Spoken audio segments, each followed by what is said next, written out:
ಈ ಮನುಷ್ಯ ಹೊರಗೆ ಬಂದು ಈತನ ಮತ್ತೊಂದು ಸಿನಿಮಾನ ಈತನ ಅಭಿಮಾನಿಗಳು ಹಿಟ್ ಮಾಡಿದ್ರೆ ಈ ಸಮಾಜ ಸತ್ತು ಹೋಗಿದೆ ಅಂತ ಅರ್ಥ. ಸತ್ತು ನಾರ್ತಾ ಇದೆ, ಕೊಳತು ಹೋಗಿದೆ ಈ ಸಮಾಜ ಅಂತ ಅರ್ಥ.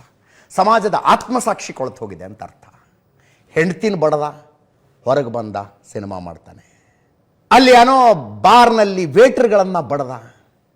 ಆ ಹೋಟೆಲ್ ಹೆಸರು ಹೇಳ್ತಾ ಇದ್ರು, ನಮ್ಮ ಡೆಸ್ಕ್ನಲ್ಲಿ ಹೋಗಿ ಕೂತ್ಕೊಂಡ್ರೆ ಆ ಕಥೆಗಳು ಬರ್ತವೆ ಅಂದರೆ ಆ ಹೋಟೆಲ್ಗೆ ದರ್ಶನ ಮಾಲೀಕರು ಬಂದು ಕೈ ಮುಗಿದು ಕೇಳ್ಕೊಂಡ್ರ, ದಯವಿಟ್ಟು ಇನ್ಮೇಲೆ ಬರಬೇಡ ಮಾರಾಯ ನಮ್ಮ ಹೋಟೆಲ್ಗೆ ಅಂತ ಕೇಳ್ಕೊಂಡ್ರ. ಅದಾದಮೇಲೆ ಇನ್ನೊಂದು ಹೋಟೆಲ್ಗೆ ಶಿಫ್ಟ್ ಆಗಿದ್ದು ಮೈಸೂರಿನಲ್ಲಿ. ಅದ್ರ ವೇಟ್ರನ್ನ ಬಡ್ದ ಸಿನಿಮಾ ಮಾಡ್ತಾನೆ. ಹೋಗಿ ನೋಡ್ತಾರೆ ಜನ.